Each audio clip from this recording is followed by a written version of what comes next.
تو خلیفہ اسپتال ہے وہاں پر یہ اس میں بنو میں، اور اس میں کمپلیٹ پاکستان آرمی کی ایک میڈیکل بٹالین وہاں پر ڈپلائڈ ہے. تمام کے تمام ہمارے ڈاکٹرز، پیرامیڈک اسٹاف، دوائیاں جتنی بھی چاہیے وہاں پر مہیا کی گئی ہیں. پنجاب گورنمنٹ کی طرف سے ایک موبائل ہاسپٹل وہاں پر پرووائڈ کی گئی ہے جو وہاں پر فنکشن کر رہا ہے. In addition to that initial days میں یہاں پر پمز سے تقریباً 50 to 60 ڈاکٹرز اور یہ وہاں پر پہنچ گئے تھے، اور پہنچ کے وہاں پر مہینہ 1.5 مہینہ انہوں نے گزارا. پھر بعد میں یہ شفٹ ہوتے تھے، وہ کارروائی کرتے رہے، اور دوائیوں کے اوپر جتنی دوائی چاہیے تھے وہ سب کے سب یہاں سے ہم لوگوں نے مہیا کیا. کسی قسم کی مقصد ہے، لیکن ایٹ دا سیم ٹائم اگر میں یہ کہوں کہ انہوں نے کچھ نہیں کیا اور سب کچھ ہم نے کیا، نو. فیسلٹیز چونکہ ایگزسٹ ان کی کر رہی ہے، اور اسی فیسلٹی کو ظاہر استعمال کیا جانا. ایک ملک ہے، بنیادی ذمہ داری تو فیڈرل گورنمنٹ کی ہے نا، کیونکہ فاٹا جو ہے وہ فیڈرل گورنمنٹ کے انڈر آتا ہے. ان پٹ چاہیے تھا وہ ہم نے پرووائڈ کیا. ان ایڈیشن ٹو دیٹ میں ذرا انفارمیشن کے لیے عرض کرنا چاہوں گا گڈا پور صاحب کے کہ ڈویزیبل پول میں خیبر پختونخوا صوبے کو 1 یا 1.5% سالانہ ایڈیشنل پیسے دیے جانے تھے، اور وہ رقم تقریباً 20 ارب کے قریب سالانہ بن جاتا ہے. وہ اسی مقصد کے لیے دیے جانے تھے کہ وار آن ٹیرر کی وجہ سے اگر نیگیٹو امپیکٹ ہو جاتا ہے اس صوبے کے اوپر تو وہ اس کو وہ برڈن اس کو بیئر کر سکے. 18 بلین تھا، بعد میں 21 بلین ہو گیا لاسٹ ایئر کا. ابھی 2 سال سے یہ 40 بلین کے قریب رقم دیا جا چکا ہے. لیٹ می اگر چاہے تو میں فردر ڈیٹیلز میں جاؤں. ایک بریک لیتے ہیں جی، بریک ملتے ہیں.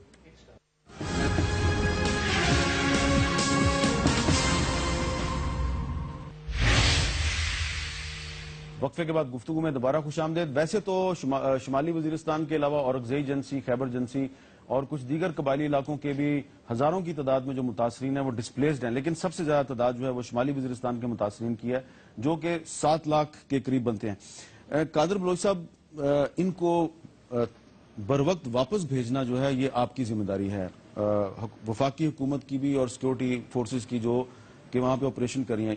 ابھی تک ان کی مکمل واپسی نہیں ہو پا رہی. آپ نے پہلے 31 مارچ ڈیڈ لائن مقرر کی تھی، وہ بھی گزر گئی. کیا وجہ، کیوں نہیں واپس جا رہی ہے؟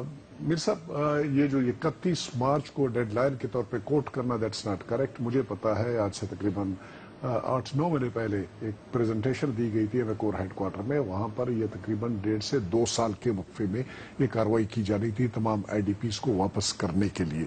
کوئی deadline as such 31 March کی یا مارچ کی نہیں مقرر کی گئی تھی. میں سپورٹ کروں گا جو کچھ اس نے نذیر خان نے کہا، MNA صاحب نے. مسئلہ اس وقت یہ ہے کہ پاکستان فوج نے یا جو بندوبست کرنے والے لوگ ہیں، پولیٹیکل گورنمنٹ وہاں پر، وہ یہ پہلے انشور کرنا چاہتی ہے کہ جب یہ لوگ چلے جائیں تو وہاں پر بجلی کا نظام بحال ہو، ان کے وہاں پر واٹر سپلائی کا سسٹم کام کر رہا ہو، ہیلتھ فیسلٹیز وہاں پر ایگزسٹ کر رہی ہوں. یہ ذرا بنیادی چیزیں ہیں. وہ کہتے ہیں کہ تھوڑا بہت ان کو اتنے ریسورسز پرووائڈ کیے جائیں کہ وہ اپنا تمبو بھی جا کے لگا سکیں. جو چیزیں ان چیزوں کو انشور کرنے کے بعد ایک پروگرام کے مطابق جس علاقے میں یہ چیزیں انشور ہو جاتی ہیں اس علاقے میں وہ ان کو بھیج رہے ہیں. لیکن ایک اور بات جو میں نذیر خان سے ایگری کروں گا، یہ جو میران شاہ بازار ہے یا میر علی کا بازار ہے، اس بازار کے معاملے کو جو ہے نا میرے خیال میں اس کو چھوڑنا چاہیے دکانداروں کے اوپر کہ وہ اپنی دکانیں ریکنسٹرکٹ کریں، بجائے اس کے کہ ہم ٹھیکیداروں کے ذریعے اس کو ریکنسٹرکٹ کرنے کی کارروائی کریں. یہ سے 1.5 سے 2 سال لگ جائیں گے اور یہ ہو نہیں سکے گا، اور پھر پراپرٹی ڈسپیوٹس آ جائیں گے اور ایریا کی وہ ایک بہت بڑا مسئلہ بن جائے گا. 1 انچ دائر صاحب یہ 2 جو بازار ہیں اس میں تو چند ہزار یا چند 100 دکانیں ہوگی، لیکن جو متاثرین ہیں لاکھوں کی تعداد میں، ان کے سب کے گھر تو تباہ نہیں ہوئے، تو ان کو تو واپس جانے دینا. میں عرض کر رہا ہوں بالکل یہ بات آپ کی صحیح ہے کہ جہاں تک گھروں کی تباہی کا تعلق ہے پرابیبلی 5 سے 10% گھر تباہ ہو چکے ہیں. باقی گھر اسی طرح سے اگر ویدر کی وجہ سے کوئی گھر گر گیا ہو جو کہ نارتھ وزیرستان پہ اپلیکیبل نہیں ہے، ان کا عرصہ اتنا زیادہ نہیں ہے، لیکن جو بنیادی فیسلٹیز ہیں وہ نان ایگزسٹ ہیں، ایگزسٹ نہیں کر رہی ہیں. تو گورنمنٹ ایک طرف سے ہزاروں کے حساب سے ہزاروں دکانیں ہزاروں نہیں، کافی بڑا بازار ہے، اس میں 2-3 ہزار دکانیں ہوں گے، اس میں کوئی شک نہیں ہے. اس میں تو بنیادی میرے خیال میں اس کے لیے میں نے فیصلہ کیا ہوا ہے کہ ہم گورنر صاحب کے پاس جائیں گے.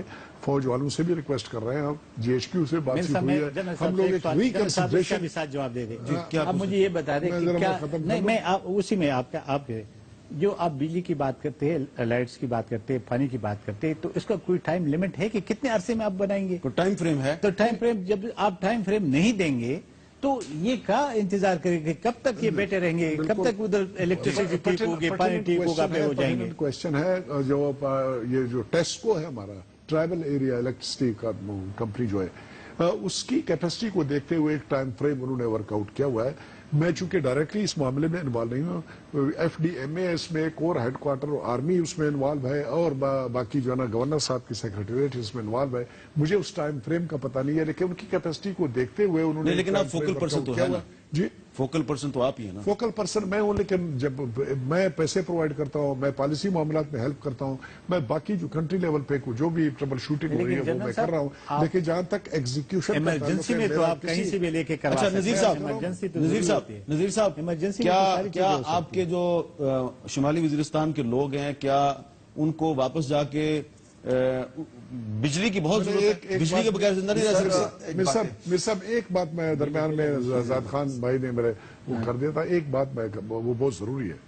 میں نے عرض کیا کہ ہم آلریڈی سوچ رہے ہیں, اس کے اوپر سوچ نہیں ہے بلکہ آلریڈی ہم نے ریکوائرمنٹ بھیجی ہے کہ ہم ایک میٹنگ اس کے اوپر کر رہے ہیں. گورنر صاحب میں اس میں چلا جاؤں گا, 11 کور ہیڈ کوارٹر کے لوگ ہوں گے, جی ایچ کیو کے لوگ ہوں گے. ہم اس معاملے کو ریکنسیڈر کریں گے کہ کیا کچھ کرنا چاہیے, اور جتنے لوگ اس دوران میں جا سکتے ہیں وہ جائیں گے. لیکن ویدر کا ایک پرابلم سیریس آ گیا ہے. ابھی نارتھ وزیرستان کے بے شمار ایسے علاقے ہیں جس میں اس وقت جایا نہیں جا سکتا ہے, وہ ایک مجبوری ہے. وہ ایک چیز ہے جو ہمارے راستے میں آئے گی. باقی معاملات کو سلجھانے کے لیے کچھ کرنا چاہتا میں ہوں. میرے جو لوگوں کی جو آرزو ہے, جو ڈیمانڈ ہے, وہ یہی ہے کہ اگر بجلی کا سامان اس کو مہیا ہو جائے, میں گارنٹی دے سکتا کہ ایک مہینے کے اندر وہ انشاءاللہ خود ترتیب نہیں تو اگر بجلی تو ایک مہینے میں نہیں ملے گی آپ کو, پھر نہیں اگر نہیں ملے گا تو پھر بھی گزارا ہوتا ہے, پھر بھی گزارا ہو جائے گا. نمبر 1. ٹھیک ہے. دوسرا ہے کہ لوگوں کی یہ خواہش ہے, یہ آرزو ہے, یہ ڈیمانڈ ہے, اسٹرانگلی ڈیمانڈ ہے کہ ہم کو واپس بھیج دے اپنے اپنے گھروں میں. باقی جو کام ہے یہ کام ایک دن میں تو نہیں ہوئے گا, وہ لوگ خود وہ کام کروائیں گے, گھروں کا بھی بازاروں کا بھی. لیکن جو پیسہ آتا ہے وہ ہر حقدار کو پیسہ ملنا چاہیے, حقدار کو پیسہ ملنا چاہیے. ایسا نہیں جو تقریباً 1 کروڑ آتا ہے یا 100 کروڑ آتا ہے, ایک آرمی کی طرف سے کمیٹی, ایک عوام کی طرف سے کمیٹی, ایک پولیٹیکل انتظامیہ, اگر وہ تینوں اکٹھا ہو جائے تو یہ سب کو معلوم ہو جائے کہ میرا گھر کا کتنا نقصان ہے, میرے کو کتنا پیسہ ملنا ہے. اس میں کوئی گڑبڑ بھی نہیں آئے گا, وہ سب اس میں اتفاق اتحاد سے. اچھا, میں گنڈاپور صاحب سے پوچھنا چاہ رہا ہوں. گنڈاپور صاحب, یہ جو آپ کی صوبائی حکومت جو مدد کر رہی ہے متاثرین کی, تو آپ براہ راست مدد کرتے ہیں یا جو متعلقہ ادارے ہیں ان کے ذریعے کرتے ہیں؟ دیکھیں جی, یہاں پر ہمارے پاس اس وقت 2 ایسے کیمپس ہیں جو ہمارے پاس ہیں. ایک نوشیرہ میں جلوزئی کیمپ ہے, اور ایک جو ہے جی ہنگو میں ہمارے پاس ایک کیمپ ہے اور رضئی ایجنسی کا. اس میں میں یہاں پہ کہنا ضروری سمجھتا ہوں کہ میں یہاں پہ پولیٹیکل پوائنٹ سوری نہیں کروں گا, اور میں یہ ضرور کہوں گا کہ آئی ڈی پیز جو ہیں اس سے پہلے بھی آئے ہیں ہمارے ساؤتھ وزیرستان کے بھی, اور ہم نے ان کے حالات بھی دیکھے ہیں پچھلی گورنمنٹس میں, اور اس کے بعد ابھی یہ بھی آئے ہیں ہمارے پاس. تو میں یہ کہنا ضروری سمجھتا ہوں کہ میڈیا جو ہے 24/7 ہر چیز کو دیکھ رہا ہے, تو اس میں جو کردار ہے اس وقت پہلے کی نسبت اب کا وہ بہت بہتر ہے. کیونکہ پہلے وہاں پہ لڑائیاں ہوتی تھیں, لائنوں میں لاٹھی چارج, شروع میں ایسے کچھ واقعات ہوئے ہیں جو میڈیا نے بھی دکھائے ہیں. لیکن میں اسے کریڈٹ دوں گا قادر بلوچ صاحب کو کہ میں سمجھتا ہوں کامپیٹنٹ آدمی ہے, اور انہوں نے اس کو جو اوور لک کر رہے ہیں تو اچھے طریقے سے کر رہے ہیں. ابھی بڑا میں خود وزٹ کرتا ہوں اکثر, بڑے اچھے ماحول میں جو باہر کی جو ہماری ادارے کام کر رہے ہیں, اچھے ماحول میں ڈسٹریبیوشن ہوتی ہے, لدار طریقے سے چیز ملتی ہے ان کو. ساتھ ساتھ ان میں سے بہت سی فیملی جو ہے تقریباً اب نوشیرہ کیمپ میں 6000 فیملی جہاں میں تھی, 6500, ٹوٹل 500 سم تھنگ رہ گئی ہیں. اور اس طرح ہنگو میں بھی تقریباً 1000 پلس تھی, تقریباً 300 پیچھے رہ گئی ہیں فیملیز, ان کو بھی یہی پیکیج دے کے واپس بھیج رہے ہیں. اب جہاں تک بات ہے کہ صوبائی حکومت دیکھیں جی, اس کا جو کام ہے وہ میکسیمم ہے ایڈمنسٹریٹو سپورٹ جو ہم دیتے ہیں اور سیکیورٹی. اور آپ ماشاءاللہ دیکھ رہے ہیں کہ باہر کے بہت سے ادارے اس میں کام کر رہے ہیں, اور ان کے نیچے بہت سے اور لوگ بھی کام کر رہے ہیں. ماشاءاللہ ہماری سیکیورٹی بہت اچھی جا رہی ہے, کوئی ایسا واقعہ پیش نہیں آیا. ہماری ایڈمنسٹریشن فل ٹائم, ہم نے گاڑیاں دی ہوئی ہیں کہ وہ فل ٹائم ان کو میکسیمم سپورٹ دیں. اب جہاں تک واپس جانے والی بات ہے اور اس کے اندر جو ہماری سپورٹ والی بات ہے, ہم نے آپ کو پہلے ہی بتایا کہ ہم سے جتنا ہو سکتا ہے ہم کر رہے ہیں, اور ہم نے آگے سے آرڈر بھی کیے ہوئے کہ اگر اس حوالے سے اتنے پیسوں کی ضرورت پڑتی ہے تو کنسرن ڈپٹی کمشنر کو پیسہ لگا سکتے ہیں. گرفتار کیا گیا پشاور کے اندر. وہ یہ زاہد خان صاحب بار بار یہ کہہ رہے ہیں آئی ڈی پیز کے ساتھ جو خیبر پختونخوا کی جو پولیس ہے وہ اس کا رویہ بہت ناروا ہے, اس پہ تشدد بھی کیا جاتا ہے اور یہ پشاور شہر میں جو بینرز لٹکائے گئے ہیں تو یہ ان کی توہین کے ساتھ کا جو رویہ ہے اس کو تبدیل کرنے کی ضرورت ہے. دیکھیں جی پھر یہ بات کو ذرا پولیٹیکل سائڈ پہ لے جا رہے ہیں تو پھر میں پولیٹیکل بات ہی کرتا ہوں کہ بات یہ ہے کہ اگر ایسی کوئی بات ہوتی پولیس کے حوالے سے تو یہ تو فوراً ٹی وی پہ آ کے شروع ہو جاتے ہیں اور میڈیا کے کیمرے بھی ہر جگہ موجود ہیں. شروع میں جو واقعات بنو میں 1-2 ہوئے اس میں یہ مسئلہ بھی آ رہا تھا کہ بہت سے لوگوں نے ڈبل رجسٹریشن کرائی ہوئی تھی اور اس میں گورنمنٹ یہ چیز چیک کر رہی تھی کہ مطلب یہ چیز صحیح بندے کو ملنی چاہیے. اس میں ایسے واقعات ضرور ہوئے ہیں لیکن ابھی کافی عرصے سے یہ تو جو آپ سوال کر رہے وہ اور ہے. ہم یہ پوچھتے ہیں ڈبل ہوئی رجسٹریشن سنگل ہوئی وہ الگ بات ہے, اس کا تو آپ انکوائری کر لیں. جو آپ بینر لگا رہے پولیس سے یہ کہہ رہے کہ کوئی آئی ڈی پی پشاور شہر کے اندر انٹری نہیں ہوگا. ابھی خیبر ایجنسی والے جو لوگ ہیں وہ تو ہر وقت آتے جاتے ہیں جی. ابھی مومن ایجنسی والے لوگ تو ہر وقت آتے جاتے ہیں جی. درے کے لوگ ہر وقت آتے جاتے ہیں. اگر آپ اس کو پکڑیں گے اور اندر کریں گے تو کیا میسج جائے گا؟ کیا وہ یہ لوگ اپنے آپ کو آئسولیٹ میں نہیں سمجھیں گے کہ یار ہمیں نہ تو ادھر رہنے دے رہے ہیں, ادھر بھی مار رہے ہیں, ادھر بھی برباد ہو رہا ہے اور ادھر سے بھی ہمیں نہیں چھوڑ رہے. کیا ہوگا اس کا؟ اس کا جواب یہ ہے جی کہ محرم کے حوالے سے ڈیرہ اسماعیل خان ڈسٹرکٹ میرا ڈسٹرکٹ ہے.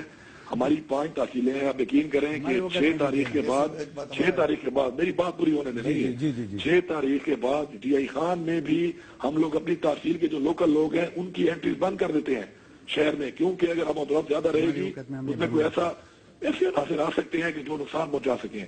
تو یہ صرف محرم کے حوالے سے کیا گیا ہے. باقی آئی ڈی پی ہمارے بھائی ہیں. گنڈا پور صاحب یہ نذیر خان صاحب شمالی وزیرستان کے ممبر اسمبلی آپ پوچھنا چاہ رہے ہیں. جی سر میرا کوشچن یہی ہے آج آئی ڈی پیز کو شمالی وزیرستان ہو یا اور علاقے ہو وہ افغان مہاجرین کے ساتھ ایک صف میں کیوں کھڑا کیا؟ جی گنڈا پور صاحب دیکھیں جی اس میں نے آپ کو پہلے ایک بہت بڑی وجہ بتائی ہے کہ چونکہ یہ ایک مخصوص بیلٹ ہے کہ جہاں سے یہ زیادہ تنظیمیں یہاں سے جہاں سے مانیٹر ہو رہی ہیں اور اس کے جو لوگ ہیں وہاں پہ ہمارے بھائیوں میں سے ہی ہیں. مطلب یہ ہمارے بھائی ہیں انہی میں ہی کچھ لوگ ہیں, ہمارے میں بھی کچھ ہوں گے, اچھے برے ہر جگہ پہ ہوتے ہیں. تو اس میں ڈفرینشیٹ کرنا پولیس کے لیے بہت بڑا مسئلہ بن جاتا ہے. اور اگر ہم لوگ یہ سب کچھ کر رہے ہیں تو ہم ان کے امن و امان کے لیے کر رہے ہیں. اس میں ہمارا نہ کوئی ذاتی انٹرسٹ ہے نہ اس سے کوئی ہمارا ریونیو جنریٹ ہو رہا ہے. اور ہمارا انشور کرنا سیکورٹی کو اس لیے ضروری ہے کہ کل کوئی واقعہ ہوتا ہے تو ذمہ ساری ہمارے اوپر آتی ہے. تو یہ وقتی 4-5 دن کی بات ہے. محرم بھی ایک بہت بڑا تہوار ہے ہمارے ملک کے اندر اور ہمیشہ ہم نے دیکھا ہے کہ اکثر اوقات کافی مسائل آتے ہیں. تو اس کو پرسنل نہیں لینا چاہیے, اس کو ایک گڈ ول میں اس کو لینا چاہیے. بنو میں 101 بندے کو اریسٹ کیا تھا اپنے ریلیشن کے اوپر. بنو میں 101 بندے آئی ڈی پیز کو انہوں نے اریسٹ کیا. 6 دفعات اس نے لگایا پی ٹی آئی کو حکومت نے. ہم نے صبح سے لے کر شام تک دھرنا دیا 6 دفعات. وہ کس چیز کے اوپر؟ اپنا جو ریشن تھا اس کے اوپر. یہ کوئی ملک میں اپنا حق مانگ رہا تھا, کوئی صوبے میں ہے, کوئی پاکستان میں. چلیں اب بہت شکریہ. اس کا جواب دے دوں میں. جی دے دیں. اس کا جواب یہ ہے جی کہ بالکل ایم این اے صاحب کی بات ٹھیک ہے. وہ وہاں کے الیکٹڈ ممبر ہیں, ان کے لوگ ہیں, ہمارے بھی اس طرح بھائی ہیں. اس واقعے کے اوپر یہ تھا کہ میں آپ کو یہ بتانا ضروری سمجھتا ہوں کہ ان دنوں اتنے اسٹارٹ میں اتنے ہائپر ہوئے تھے کہ ہمارے جو ایم پی کے ساتھ بیٹھے ہیں انہی کے لیڈر وہاں پہ آئے تھے اور انہوں نے گاڑیاں توڑ دی تھی ان کی, انہی آئی ڈی پیز ہیں. تو اب ان حالات میں اگر وہ پولیس کے اوپر پتھراؤ کر رہے تھے حالات سے اگر تھوڑا سا واقعہ ہو گیا تو پیسہ لیتا ہے کیا ابھی جو آئی ڈی پیز کی جو گاڑی ہے پولیس والا اس کو جو تنگ کرتا ہے اسے جو پیسے لیتے ہیں وہ کسی سے یہ گنڈا پور صاحب یہ نذیر خان صاحب کہہ رہے ہیں کہ Khyber Pakhtunkhwa police I D Ps کی جو گاڑیاں ہیں ان سے پیسے لیتے ہیں. بے شک ہم نے اب اتنا بھی الاؤ کر دیا ہے کہ پہلے ان کی گاڑیوں کو ہم نے ایک نمبر دیا کہ آپ لگا کے پھر آئیں. اب ہم اتنا بھی انشاءاللہ الاؤ کر رہے ہیں کہ وہ گاڑیاں اب یہ رجسٹر بھی کر سکتے ہیں ہمارے پاس کسٹم پے کر کے. جہاں تک پولیس والے 1-2 بندوں کی بات ہے تو دیکھیں جی 1-2 پولیس والے ایسے کیس پہ کر بھی دیا ہے انہوں نے, تو ان کو آپ پوری گورنمنٹ کی پالیسی نہ سمجھے. پولیس بہت اچھے طریقے سے کام کر رہی ہے. ہمارے کمپلینٹ نمبر ہے, جن کا ایسا ہوتا ہے وہ کمپلینٹ نمبر پہ صرف کال کریں یا پھر میسج کریں, انشاءاللہ سسپینڈ ہوں گے پولیس والے. بہت شکریہ گنڈا پور صاحب. قادر بلوچ صاحب سے بھی بات کرتے ہیں ایک وقفے کے بعد.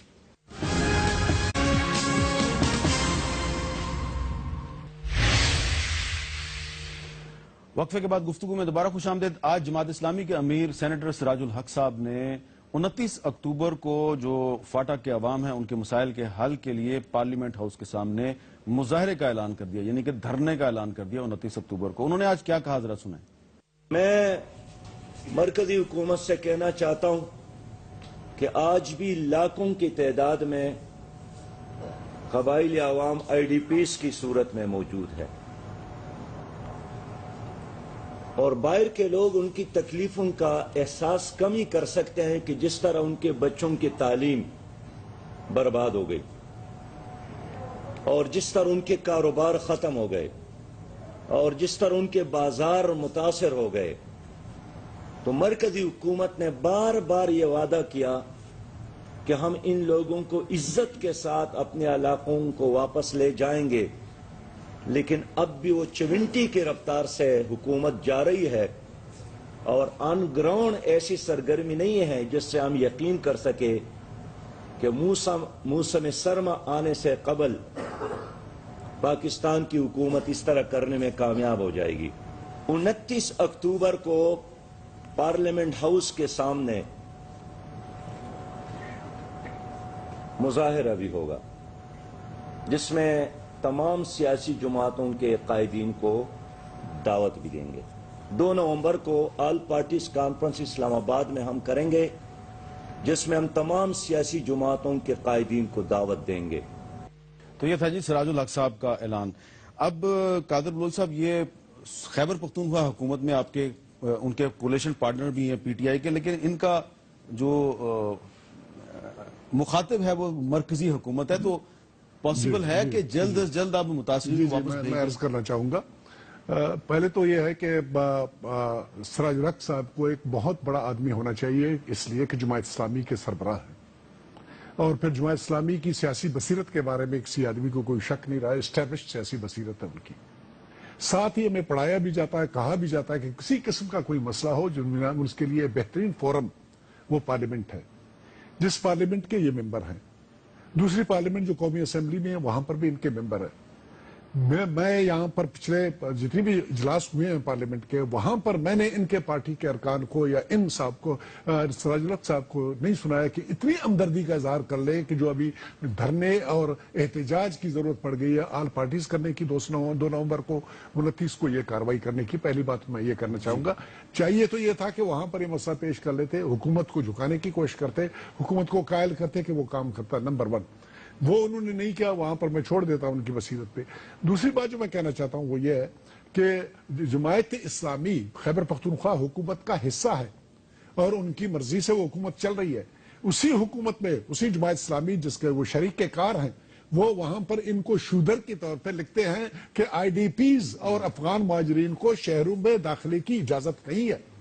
جس طریقے سے تھوڑی دیر پہلے یہاں پر زاہد خان نے کہا کہ یہ مسئلہ ان کے دور میں نہیں آیا تھا، اس سے پچھلی گورنمنٹ میں بھی تھا، اس سے پچھلی گورنمنٹ میں بھی تھا، اور یہ لا اینڈ آرڈر کا پرابلم اس وقت اس سے کئی گنا زیادہ سیریس تھا. کیا اس قسم کی زخموں پہ نمک چھڑکنے کی ضرورت تھی؟ شودروں کی طرح اس کو ٹریٹ کرنے کی اور اس قسم کے بینرز لگانے کی ضرورت ہے؟ میں سراج الحق صاحب سے انتہائی احترام اور عزت کے ساتھ عرض کرنا چاہوں گا، کیا وہ چاہیں گے کہ اپنی حکومت سے کوئی ایکسپلینیشن لیں؟ نیکسٹ پوائنٹ جو میں کہنا چاہتا ہوں، ایک منٹ، یہ نیکسٹ پوائنٹ وہ بہت ضروری ہے، پلیز مجھے کرنے دیں. انہوں نے کہا ہے کہ جی چیونٹیوں کی رفتار سے لوگوں کی ریپیٹریشن ہو رہی ہے. خیبر میں جناب 97,367 کنفرم فیملیز تھے، ان میں سے 81,486 فیملیز چلے گئے ہیں، 16,000 باقی رہ گئے.